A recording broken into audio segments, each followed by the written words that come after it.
Sadhguru, I actually entirely agree with you, and Loksatta and I have been always articulating the need to strengthen national parties. The tragedy is they are their worst enemies. So we do require to transform politics. That's why I was so repeatedly pleading that I don't unless blame we you at find all. an answer… I wouldn't like to join any national party because we know what's happening and the way it's conducted. So how do but we… that is the reality of our nation. But unless we transform them, unless… that's the reason why I'm pushing this today, unless the pressure comes from the spiritual gurus, from the civil society, from media, that the need of the hour is not merely replacing one with the other, but actual transformation of the nature of politics and building a framework for the unity of India.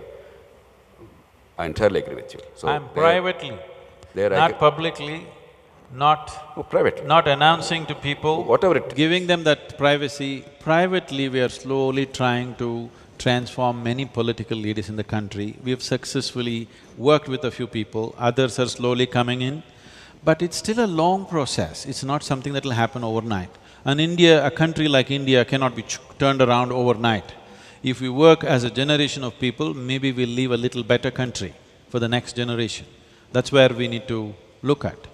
The most significant thing right now in the nation is, people have come to a place where they're willing to give up their caste, creed, ideology, everything for economic well-being. This may be described as greed by certain people. I see it as a possibility. There is only one ethos, everybody wants to do economically well.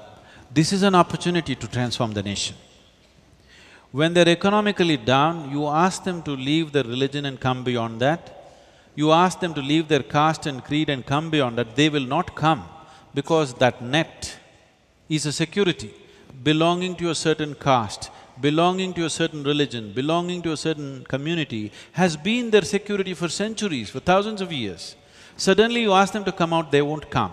Only if you throw up a big opportunity and a dream out there, people will crawl out of those nets, risking their life. So economic opportunity is the most important thing right now.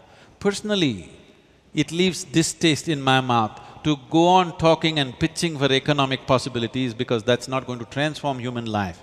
But right now, if nation has to crawl out of the pit, social, economic and political pit it is in, right now I see the only solution is economic development should happen. It'll come at various costs will be there will be a price to pay for that. But we must pay the price, otherwise we'll stagnate where we are. Sadhguru, that practical wisdom actually is music to my ears. Unless we have such unrelenting focus on economic growth and rapid economic growth, I entirely agree, both political and social problems will only be exacerbated.